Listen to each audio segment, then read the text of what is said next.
Bonjour mon ami. Ouvre ton magazine à la page 4. Et n'oublie pas de tourner la page lorsque tu entendras mon grelot.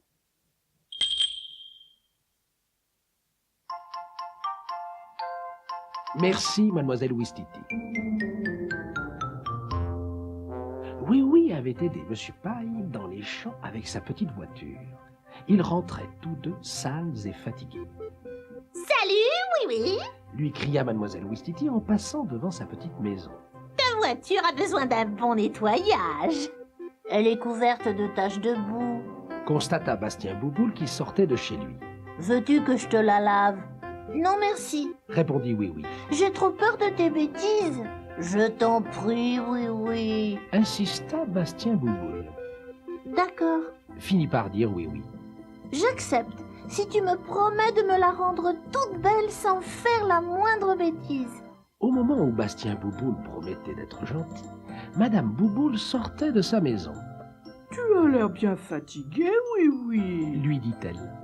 Viens donc chez moi prendre un gâteau au gingembre. Laisse Bastien nettoyer ta voiture. Il fait de son mieux pour rendre service. Le lendemain matin, la petite voiture resplendissait devant sa porte. Oui, tout content, monta dedans. Mais lorsqu'il voulut démarrer, elle sursauta, se secoua et refusa de partir. Potiron tenta d'aider oui. Ta pauvre voiture a attrapé le hoquet. As-tu versé quelque chose de spécial dans le réservoir d'essence? Non, Répondit oui. mais c'est peut-être ce coquin de Bastien Bouboule hier en la nettoyant. Regarde ce que j'ai trouvé, oui. Dit Potiron un peu plus tard, chargé de plusieurs bouteilles de limonade vide. Elles étaient cachées dans ton garage. Misère! S'écria oui. Bastien Bouboule a dû verser la limonade dans le réservoir de ma pauvre petite voiture. Vite, portons-la chez Monsieur Lapompe. Dit Potiron. Il saura la réparer. Et Potiron aida oui à la pousser jusqu'au garage. Hélas, Dit le garagiste. il va falloir me la laisser le temps de vider et de nettoyer le réservoir. Sans ma petite voiture, je ne peux pas gagner un sou. Gémit oui. Ne t'inquiète pas, oui. Dit Potiron. Je vais te prêter mon vélo et ma remorque. Tu vas pouvoir rendre service à ceux qui te le demanderont. Ton premier travail sera de me rapporter 2 pneus neufs de la gare. Dit Monsieur Lapompe. Oui grimpa jusqu'à la gare à vélo pour prendre les 2 pneus neufs. Sur le chemin du retour, il croisa mademoiselle Ouistiti. Ta voiture est encore trop boueuse pour la conduire? Lui cria-t-elle. Au moment où il la dépassait, un pneu tomba de la remorque et se mit à rouler. Arrête-toi! Oui! Stop! Cria-t-elle. Mais il ne l'entendit pas. Sapristi! Oui n'a pas remarqué qu'un pneu s'est échappé. Il va falloir que je lui rapporte. Elle fit rouler le pneu sur la route comme si c'était un cerceau. Mais soudain, il roula plus vite et s'éloigna d'elle. Reviens, pneu! Reviens! Cria-t-elle. Mais le pneu dévalait la colline à toute vitesse en direction de la ville. Il dépassa Monsieur Lapompe stupéfait, puis bouscula la famille Laquille. Les petits Laquille riaient de plaisir en tombant par terre. Ensuite, le pneu fonça sur Monsieur Culbuto et le fit tournoyer à travers toute la place. Mademoiselle Chatounette et Monsieur Bouboule s'écartèrent du chemin en le voyant passer. Alors arriva Mademoiselle Ouistiti, hors d'haleine, cherchant le pneu partout. As-tu vu passer un pneu échappé?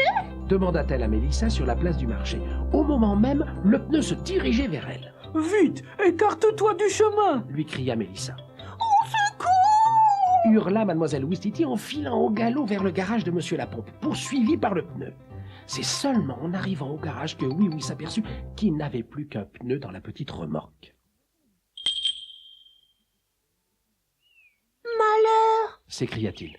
Où est-il passé? J'ai dû le laisser tomber en chemin. Alors, Mademoiselle Ouistiti entra en courant dans le garage, suivie du pneu disparu. Oui, cria-t-elle en se cachant derrière une pompe à essence. Je te rapporte ton pneu. Il m'a poursuivi à travers toute la ville. Oh, merci, mademoiselle Ouistiti. S'écria oui en hochant très vite la tête. ma voiture est réparée. Voulez-vous que je vous emmène faire un tour pour vous remercier? Oh oui, merci. dit-elle. Avec grand plaisir. Elle monta dans la petite voiture de Oui-Oui et ils s'en allèrent joyeusement en faisant des signes d'adieu à Monsieur la Pompe. Faisait la voiture en roulant sur la route. Je crois que ma petite voiture te dit merci, elle aussi. Lui dit Oui-Oui en riant. Et maintenant, retourne ta cassette. Et maintenant, chante avec moi. Suis les paroles de la chanson qui se trouve à la page 2 de ton magazine.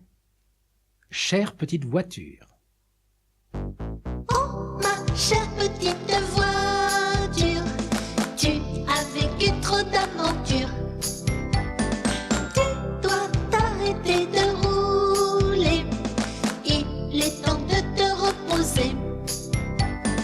Je vais te laver, te frotter pour te faire briller. Bientôt tu vas rire et reluire. Tu t'es repartir. Tu à l'aventure.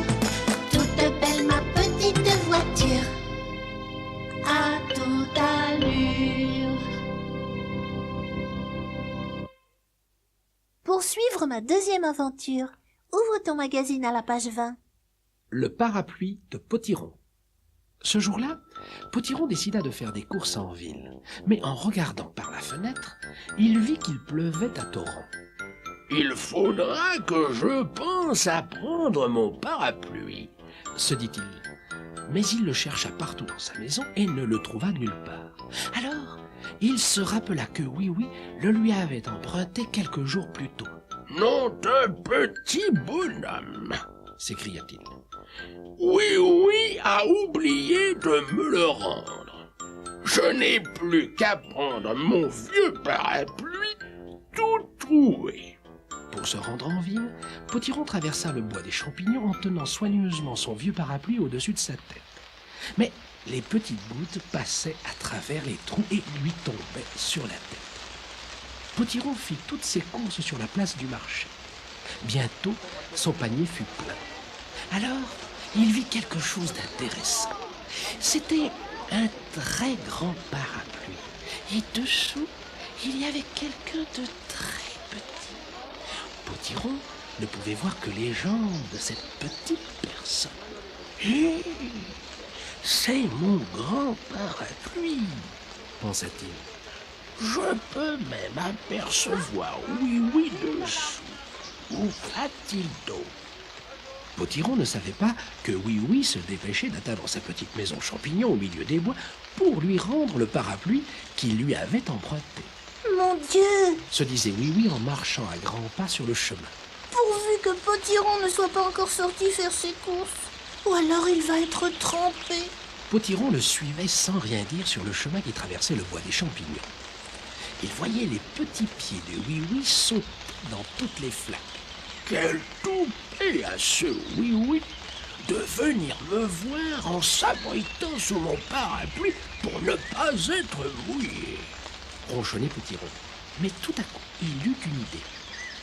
Mon panier est plein et très lourd.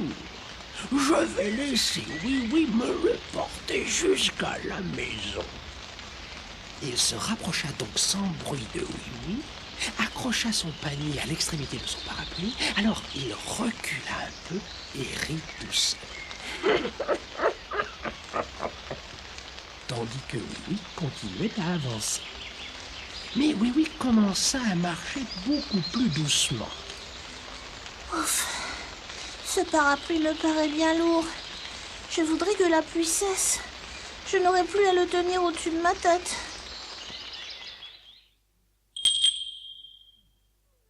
Il ne se doutait pas du tout que le panier de Potiron se balançait au bout du parapluie. Et au moment où il atteignait la petite maison champignon, il entendit une voix dire derrière lui « Bonjour, Oui-Oui !» Alors, il se retourna et fut bien étonné de découvrir Potiron là, juste derrière lui. « Comment, Potiron? C'est toi ?» s'écria-t-il. « D'où viens-tu? Je venais justement te voir. » J'ai fait mes courses en ville. Répondit Potiron. Je vois que tu me rapportes enfin mon parapluie. Oui, oui, il se sentait vraiment coupable. Oh, je suis désolée. Désolée, Potiron. Est-ce que tu as été mouillé sous la pluie? Bien sûr, puisque j'ai pris mon vieux parapluie plein de trous. Lui répondit Potiron. Je suis vraiment désolée, Potiron, de l'avoir gardé si longtemps. S'excusa Oui, oui. Pardonne-moi. Et si j'avais su que tu avais fait tes courses, j'aurais porté ton panier depuis la ville jusqu'à ta maison. Reprit Oui, oui. Oui, oui, regarda Potiron. Il n'avait pas l'air très fâché, au contraire, il souriait. Oui, oui, était fort étonné. Ne t'inquiète pas, tout va bien. Dit Potiron, toujours souriant. Tu m'as bien aidé finalement. Regarde, mon panier plein est accroché au bout du parapluie. Oui, oui, aperçut alors le panier qui s'y balançait. Il n'en croyait pas ses yeux. Oh, voilà pourquoi ton parapluie me semblait si lourd.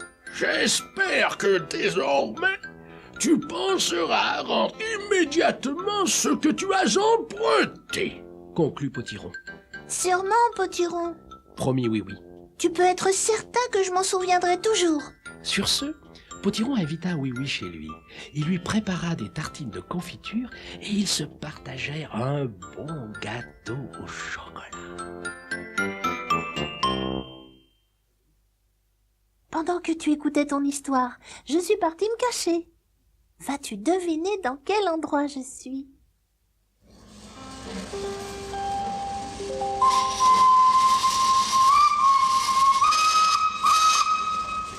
Attention, mesdames et messieurs, l'express en direction de la plage partira dans 1 minute.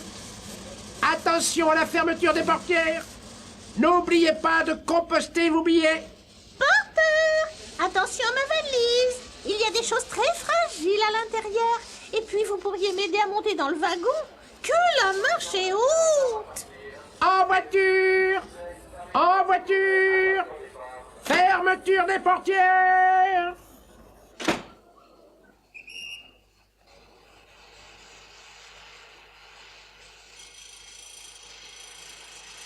Mademoiselle Chatounette, vous avez oublié votre panier à commission sur le quai. Je vous l'expédierai par le prochain train.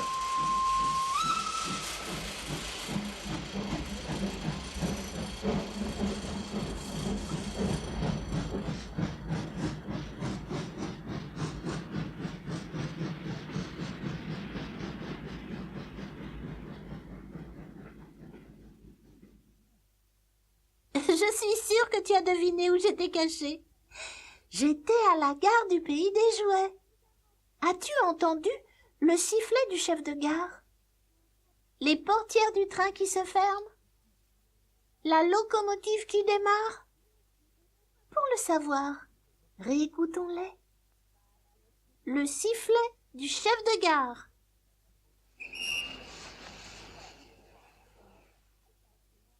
Les portières du train qui se ferment.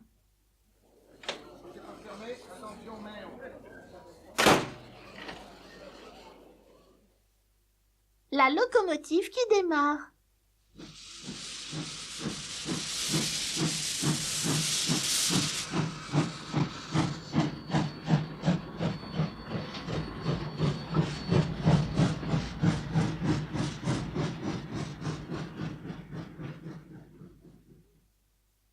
Au revoir, mon ami, et à bientôt.